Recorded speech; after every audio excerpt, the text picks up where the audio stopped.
그거를 따져보기 위해서 가장 많이 쓰는 방법이 거짓말 탐지기잖아요. 그러면 경찰 측에서 거짓말 탐지기를 굳이 쓸 필요가 없다는 그런 답변을 왜 했는지를 한번 생각해 보게 되는데요. 네, 연일 제가 위험운전 치사항에 대해서 영상을 계속해서 만들고 있는데, 최근에 나왔던 보도가 위험운전 치사항에 대한 경찰 측에서 내놓은 핵심 증거, 정상적이지 않았던 보행이라는 거죠. 이 보행과 관련해서 국가수의 법보행 분석을 한 결과가 얼마 전에 나왔습니다. 평상시에 비틀거렸던 영상과 이 영상과의 분석 결과가 서로 다르다는 거죠. 근데 다를 수밖에 없는 게, 분석에 의뢰된 영상이 김호중 가수가 휴대폰을 집중해서 보고 있다던가, 옆에 누군가가 있고 뒤에 누군가가 있어서 동작에 제한이 좀 있을 수 있는 이런 걸음걸이 영상이라는 거죠. 이런 걸음걸이 영상과 평상시 걸음걸이 영상을 비교하면 당연히 평상시 걸음과 다르다는 결과가 나올 수밖에 없습니다. 그러면 걸음걸이를 분석하기 위해서는 김호중 가수가 평상시에 정상적으로 걸었을 때와 실제로 CCTV가 확보된 그 영상이 정상적으로 걷는 영상이 있다면 그 영상을 가지고 비교를 해야죠. 서로 상황이 다른 걸음걸이를 가지고 비교를 한다는 것 자체가, 분석에 제공된 영상 자체가 서로 다른 거죠. 예를 들어 제가 핸드폰을 보고 있습니다. 보시면 저는 전화를 볼 때 저는 주머니에 쥐고, 예를 들어 제가 이런 식으로 걸었습니다. 전화를 보면서 몸도 좀 풀면서 뭐 허리도 돌리고 이렇게 보는 사람이 있는 반면, 뭐 다르게 보는 사람도 있을 수 있죠. 근데 이런 상황이 정상적인 보행과는 다를 수밖에 없다는 거죠. 휴대폰을 보면서 걸어가다가 넘어지는 사람들이 많죠. 그 이유가 뭐겠습니까? 정상적인 걸음을 못 한다는 거죠. 사실 지금 보행 중인 CCTV 영상은 확보된 게 몇 개 없잖아요. 그래서 정상적인 걸음인지 아니었는지를 정확하게 비교할 수 있는 이런 영상이 확보가 안 된 상태라면 법보행을 분석할 게 아니라 법주행 영상을 분석해야죠. 일반적인 만취한 사람의 운전,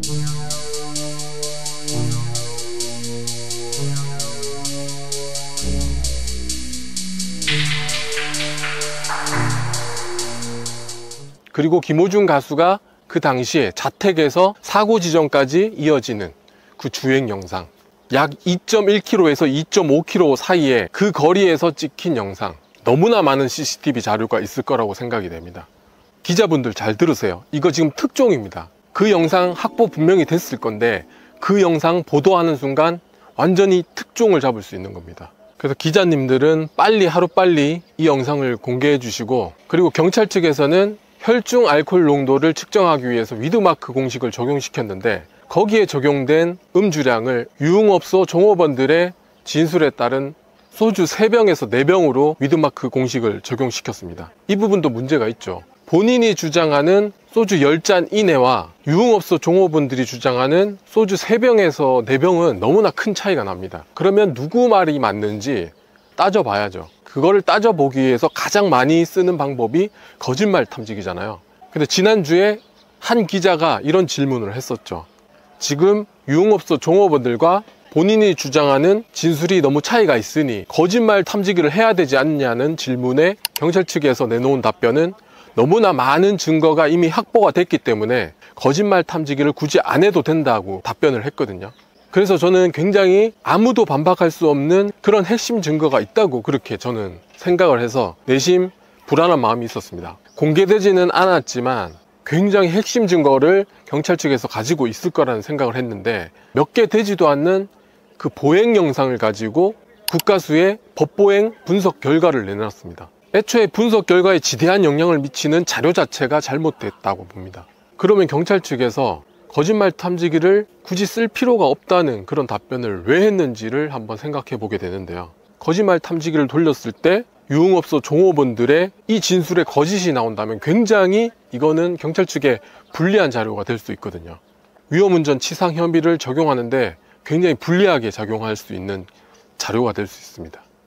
물론 거짓말 탐지기가 법정에서 핵심 증거로 채택이 안 되는 경우가 굉장히 허다한 걸로 알고 있습니다. 그럼에도 불구하고 해야죠. 이런 상황에서는. 지금 언론에서 보도되고 있는 것들은 김호중 가수에게 불리한 자료밖에 없는 거죠. 주행 영상도 사고 당시의 영상과 사고 직후의 사고 현장을 떠나는 그 영상만 존재합니다. 근데 그것보다 더 중요한 영상이 뭐죠? 자택에서 운전을 해서 사고 지점까지 오는 영상, 이게 정말 중요한 자료거든요. 이게 공개가 안 되고 있다는 거죠.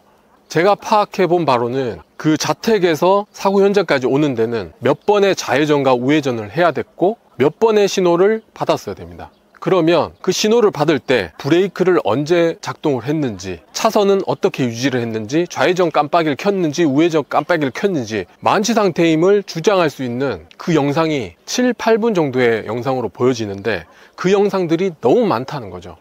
그런데 언론에 공개된 자료는 아무것도 없다는 거죠. 왜 몇 개 되지도 않고 정말 특수한 상황에서 보행했던 영상은 계속적으로 보도화되는데 왜 이 핵심 증거가 될 수 있는 이 영상들은 공개가 안 되는지, 기자들은 국민들의 알 권리를 보장한다 이런 차원에서 지금 많은 영상들을 공개했습니다. 그런데 왜 김호중 가수에게 불리한 영상들과 자료들만 공개되고 유리할 만한 자료는 하나도 공개가 안 되고 있는 거죠. 그리고 마지막으로 수사 실행의 5원칙이라는 게 있더라고요. 그 원칙 중에 하나가 이런 내용이 있습니다. 수사자료 완전 수집의 원칙. 수사관은 발생한 사건에 대해 수사를 진행하면서 그와 관련된 모든 자료를 완전하게 수집해야 된다. 자택에서 사고 지점까지 이동하는 그 영상 빨리 확보하고 공개돼야 됩니다. 이상으로 법에 대해서 쥐뿔도 모르는 여행사 TV 허당상구였습니다.